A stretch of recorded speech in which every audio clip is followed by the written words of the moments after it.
नमस्कार बच्चों, मैं चोनहिन मिंज प्रायोगिक विद्यालय क्षेत्रीय शिक्षा संस्थान NCERT मैसूर से आज के इस कार्यक्रम में आपका हार्दिक अभिनंदन करती हूँ। आज मैं चौथी कक्षा के लिए निर्धारित पुस्तक रिमझिम भाग 4 में संकलित एक मज़ेदार कहानी को लेकर आपके सामने प्रस्तुत हुई हूँ। इस कहानी के अंत में आप कहानी के वाचन शैली से अवगत होंगे, कहानी में आए कठिन शब्दों के सामान्य अर्थ को समझेंगे, शब्दों से वाक्य बनाना सीखेंगे, मुहावरों का प्रयोग करना सीखेंगे और कहानी को अपनी भाषा में बोलकर प्रस्तुत कर सकेंगे।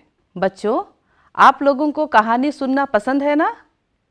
हाँ, तो चलिए आज मैं आपकी पाठ्य पुस्तक की कहानी को सुनाने से पहले इससे मिलती जुलती और एक मज़ेदार कहानी आपको सुनाने जा रही हूँ।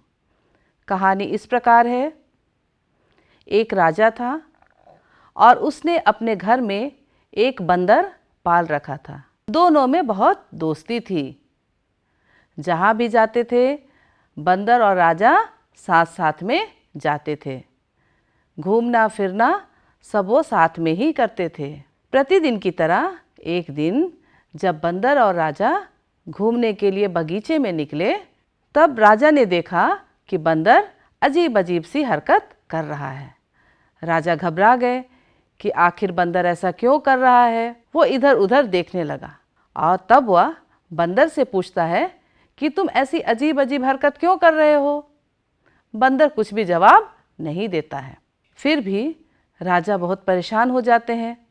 वह सोचने लगते हैं कि आखिर आज बंदर को क्या हो गया, वो अजीब अजीब सी हरकत कर रहा है। तभी अचानक बंदर राजा के पैर की तरफ झपटा। राजा डर गया और डर कर वो पीछे भाग गया। फिर वह नीचे देखता है, तब वहाँ उसे बंदर और सांप दिखाई देते हैं। बंदर अपने पंजे पर सांप को दबोचे हुआ है।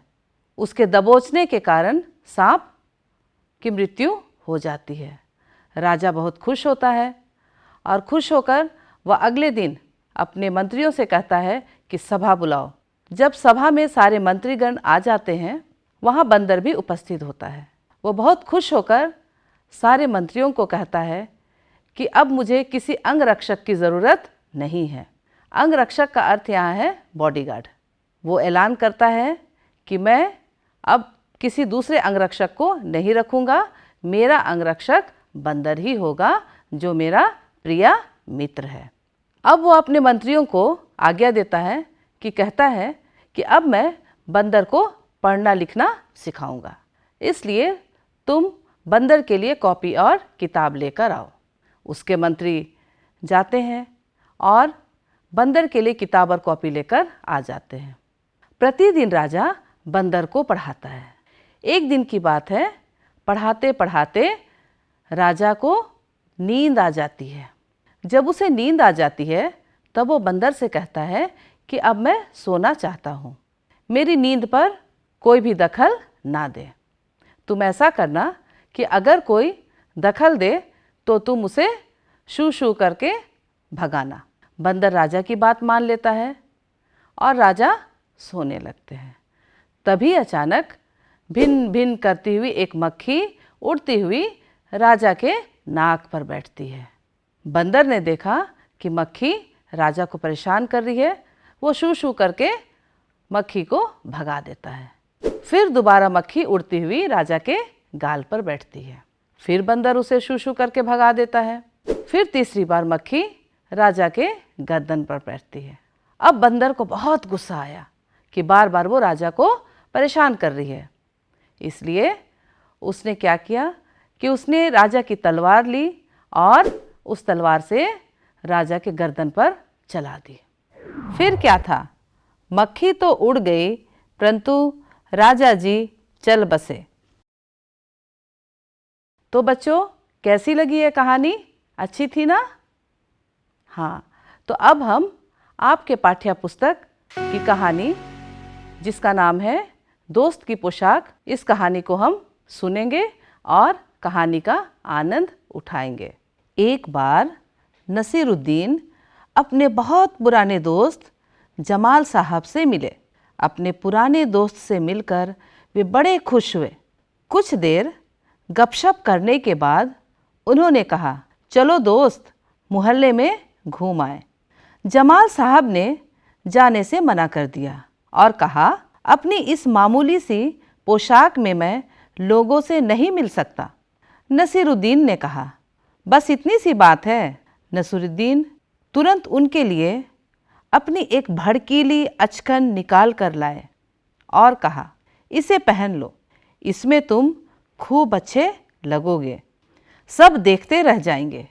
बन ठन कर दोनों घूमने निकले। दोस्त को लेकर नसीरुद्दीन पड़ोसी के घर गया।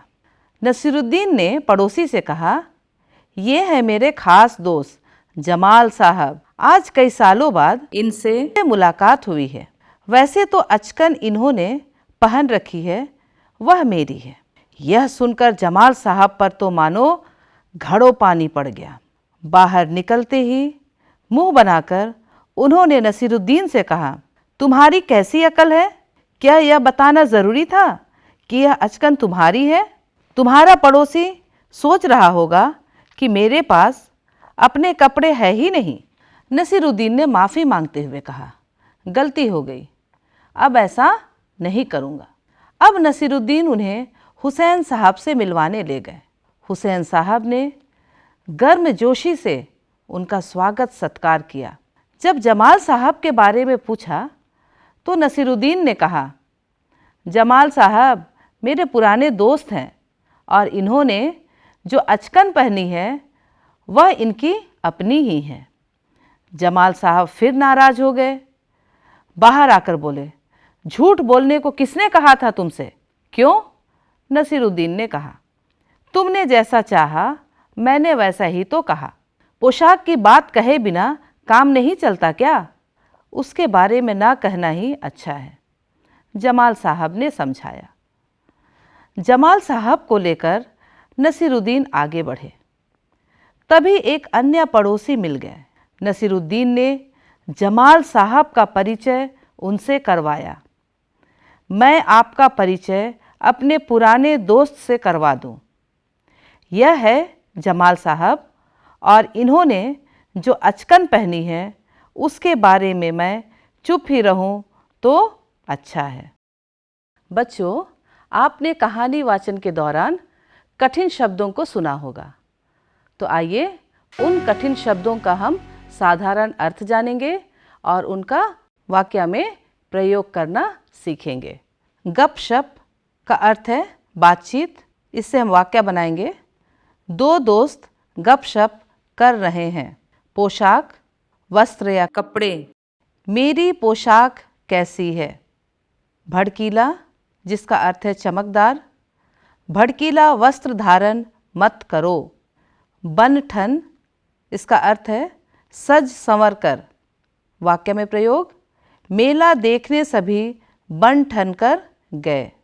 मुलाकात, इसका अर्थ है भेंट, कल ही मेरी मुलाकात रवि से हुई। अक्ल, इसका अर्थ है बुद्धि। वाक्य प्रयोग, अकल से बड़ी और कोई चीज़ नहीं। गर्मजोशी, गर्मजोशी का अर्थ यहाँ बतलाया गया है काफ़ी उत्साह से। इसका वाक्य प्रयोग हम इस प्रकार करेंगे, हमें अतिथियों का स्वागत गर्मजोशी के साथ करना चाहिए। मामूली, इसे हम साधारण कह सकते हैं। रामू एक मामूली व्यक्ति है। अचकन, कंधे से लेकर घुटने तक पहना जाने वाला वस्त्र। बच्चों, अब हम इस कहानी के मूल बातों को सारांश के रूप में समझेंगे और उनके उद्देश्यों पर बातचीत करेंगे। इस कहानी में दो दोस्त हैं, नसीरुद्दीन और जमाल। बहुत दिन बाद जमाल साहब नसीरुद्दीन से मिलने उनके घर पहुंचते हैं।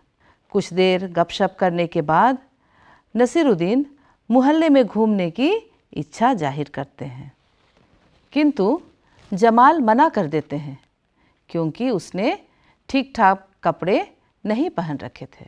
नसीरुद्दीन उससे कहते हैं कि इतनी सी बात, ये लो मेरी अचकन और पहनकर मेरे साथ चलो। दोनों तैयार होकर निकल पड़ते हैं। नसीरुद्दीन जमाल को लेकर एक पड़ोसी के घर जाते हैं और उनका परिचय करवाते हुए कहते हैं कि इसने जो अचकन पहनी है यह मेरी है। यह सुनकर जमाल साहब का मुंह बन जाता है। जमाल साहब कहते हैं कि क्या यह बताना ज़रूरी था कि यह अचकन तुम्हारी है? तुम्हारा पड़ोसी सोच रहा होगा कि मेरे पास अपने कपड़े नहीं हैं।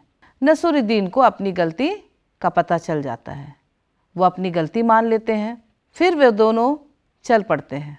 अब नसीरुद्दीन अपने दोस्त को हुसैन साहब से मिलवाने ले जाते हैं। हुसैन साहब ने जब जमाल साहब के बारे में पूछा तो नसीरुद्दीन कहते हैं कि जमाल साहब मेरे दोस्त हैं और इन्होंने जो अचकन पहनी है वह इनकी अपनी ही है। जमाल साहब फिर नाराज़ हो जाते हैं। उन्होंने नसीरुद्दीन से कहा कि पोशाक के बारे में कुछ नहीं कहना ही अच्छा है, अतः तुम इस विषय में चुप ही रहोगे। नसीरुद्दीन जमाल साहब को लेकर आगे बढ़ते हैं और एक अन्य पड़ोसी से उनका परिचय करवाते हैं। और परिचय करवाते वक्त वे कहते हैं कि ये है मेरे बहुत पुराने मित्र जमाल साहब और इन्होंने जो अचकन पहनी है उसके बारे में मैं चुप ही रहूं तो अच्छा है। बच्चों, आपने कहानी के सारांश को समझा। अब हम इस कहानी से हमें क्या संदेश मिलता है ये हम जानेंगे। तो इस कहानी से हमें यह सीख मिलती है कि हमें मित्रता सोच समझकर करनी चाहिए। इस कहानी में कुछ मुहावरों का प्रयोग किया गया है। ये वाक्य अपना मूल अर्थ न बताकर एक अलग ही अर्थ बताते हैं। ऐसे वाक्यों को हम मुहावरा कहते हैं। यहाँ मुंह बनाना का अर्थ बताया गया है चेहरे में अप्रसन्नता। दूसरा बताया गया है घड़ों पानी पड़ना, इसका अर्थ है बहुत लज्जित होना। इस तरह हम और मुहावरों को देखेंगे, उसका अर्थ समझेंगे और वाक्य प्रयोग करेंगे। अंधे की लकड़ी। बच्चों, क्या आप बता सकते हैं कि इसका अर्थ क्या है? हाँ, आपने ठीक कहा, इसका अर्थ है एकमात्र सहारा। अब हम वाक्य प्रयोग करेंगे। सुरेश अपने माता पिता के लिए अंधे की लकड़ी है। आँख दिखाना, इसका अर्थ है गुस्सा प्रकट करना। जब मैंने उससे अपने 500 रुपये मांगे तो वह मुझे आँख दिखाने लगा। कान भरना, इसका अर्थ है चुगली करना। कान भरने वाले मित्रों से सदा सावधान रहना चाहिए। चार चांद लगाना, इसका अर्थ है शोभा बढ़ाना। हमारा रवि विद्यालय में तो प्रथम आता ही था, अब पूरे बोर्ड में प्रथम स्थान पाकर उसने 4 चांद लगा दिया है। घड़ों पानी पड़ना, इसका अर्थ है अत्यंत लज्जित होना।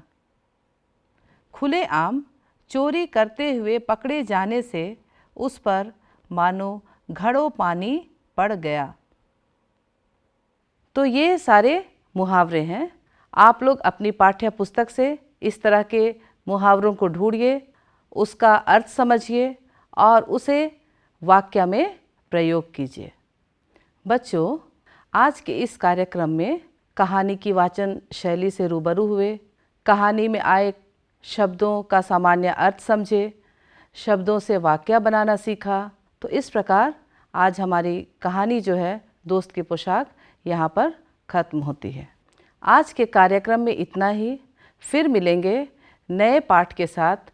तब तक के लिए धन्यवाद।